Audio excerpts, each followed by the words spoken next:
살아있고 항상 있는 하나님 말씀 CK의 한 구절 묵상입니다. 오늘 한 구절은 요한복음 21장 22절 말씀입니다. 예수께서 이르시되 내가 올 때까지 그를 머물게 하고자 할지라도 내게 무슨 상관이냐 너는 나를 따르라 하시더라. 이 말씀은 사도 요한이 요한복음에서 남겨놓은 예수님의 마지막 육성입니다. 마태복음, 마가복음, 누가복음, 앞에 세 복음서는 사명을 영웅적인 어투로 부여하는 멋진 모습으로 마지막 모습을 보여줍니다. 마태복음 마지막에 남아있는 예수님의 육성은 그러므로 너희는 가서 모든 족속으로 제자를 삼아 아버지와 아들과 성령의 이름으로 세례를 주고 내가 너희에게 분부한 모든 것을 가르쳐 지키게 하라. 볼지어다 내가 세상 끝날까지 너희와 항상 함께 있으리라. 마가복음도 마지막에 남아있는 예수님의 남겨진 육성은 비슷합니다. 너희는 온 천하에 다니며 만민에게 복음을 전파하라. 믿는 자들에게는 이런 표적이 따르리니 곧 그들이 내 이름으로 귀신을 쫓아내며 새 방언을 말하며 뱀을 집어올리며 무슨 독을 마실지라도 해를 받지 아니하며 병든 사람에게 손을 얹은 즉 나으리라 하시더라. 엄청난 사명을 주시며 그 사명을 감당할 능력과 권세를 부여해 주신다는 말씀으로 끝나고 있습니다. 누가복음의 예수님의 마지막 육성도 비슷합니다. 너희는 이 모든 일의 증인이라. 볼지어다 내가 내 아버지께서 약속하신 것을 너희에게 보내리니 너희는 위로부터 능력으로 입혀질 때까지 이 성에 머물라. 그러나 요한이 전해주는 예수님의 마지막 육성은 뜻밖입니다. 예수께서 이르시되 내가 올 때까지 그를 머물게 하고자 할지라도 내게 무슨 상관이냐 너는 나를 따르라. 이 말은 베드로가 예수님에게 물어본 어떤 질문에 대한 예수님의 답이고 예수님의 베드로에 대한 이 답이 요한복음에 남아있는 예수님의 마지막 육성인 것입니다. 디베랴 바닷가에서 베드로에게 네가 나를 사랑하느냐 3번씩 물으셨습니다. 그러면서 3번 반복적으로 양을 먹이라, 양을 치라, 양을 책임지라고 예수님의 양을 베드로에게 맡기는 사명을 주셨습니다.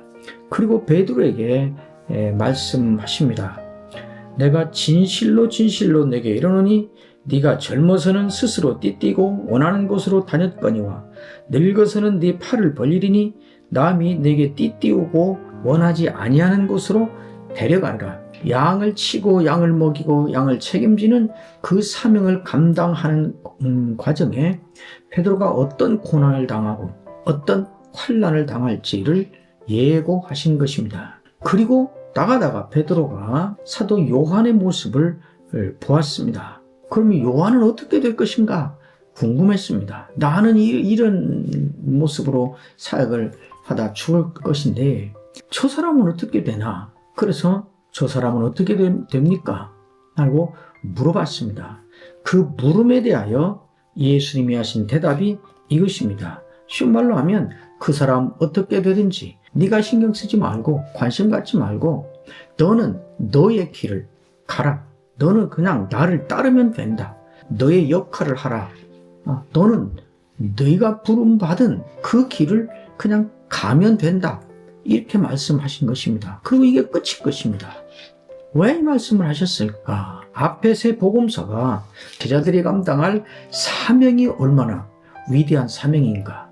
그 사명을 감당하는데 주님께서 어떻게 도우시고 능력을 주시고 가능하게 할 것인가. 사역에 초점이 맞춰진 말씀이라면 사도 요한은 그 사명을 감당하는 과정에 무슨 일이 생길 것이며 그 각각 당하는 그 일을 어떻게 받아들이고 갈 것인가.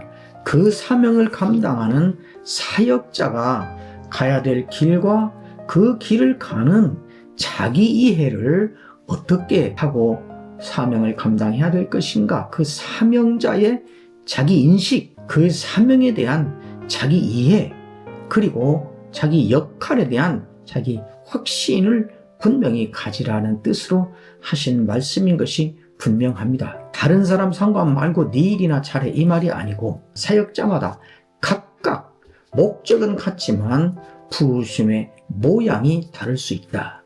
어떤 사람은 큰 교회, 어떤 사람은 작은 교회, 어떤 사람은 대접받으며, 어떤 사람은 무시받으며, 어떤 사람은 도중에 순교당하며, 어떤 사람은 오래 살며 그렇게 간다. 그러나 그 차이가 가치의 차이도 아니고 그것이 성공이냐 실패냐의 차이도 아니고 그 모습으로 불림받아서 역할을 감당하는 것이다.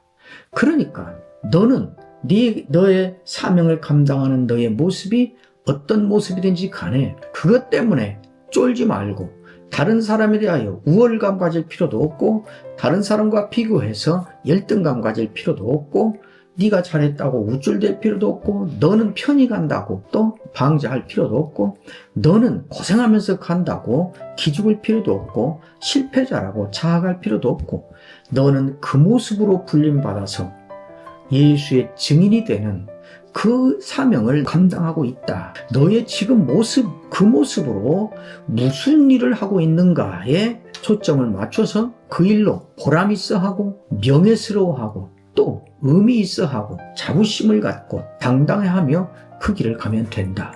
내가 하는 일이 분명하고 가는 길이 분명하고 내가 하고 있는 일의 본질이 예수의 증인의 일을 하는 것이고 예수님의 제자의 삶을 사는 것이고 그러면 그 삶을 사는 내 처지와 상황이 어떤 모습이든지 간에 주의 부름을 받고 그 복된 길, 영광스러운 길, 주께서 인정하시는 길, 그 길을 가고 있는 것입니다. 그러므로 사도 요한이 예수님의 이 베드로에 대한 이 말씀을 예수님의 마지막 육성으로 자기가 기록한 복음서의 마지막에 남겨놓은 것은 예수님의 제자로서 사명자, 사역자의 길을 가는 사람들이 자기 자신에 대하여 어떤 의식을 가지고 어떻게 가야 될 건가에 대한 격려의 말씀이고 위로의 말씀이고 확신의 말씀이라고 저는 생각합니다. 나는 지금 어떤 처지인가에 초점이 아니라 내가 어떤 처지든지 내가 하고 있는 일의 의미가 뭔가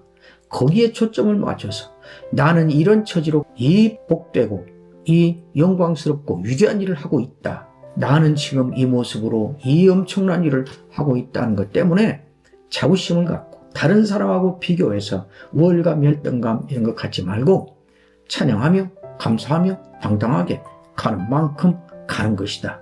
다른 사람 어떻게 되든지 너는 그 사람과 비교해서 너의 가치를 판단하는 기준으로 삼지 말고 네가 지금 가고 있는 그 일의 본질 때문에 그 일의 명예로움 때문에 그냥 너는 나를 따르면 된 것이다. 그 역할을 그렇게 하면 너는 참 훌륭한 것이다. 너는 성공적인 제자인 것이다. 이렇게 말하고 있는 것입니다.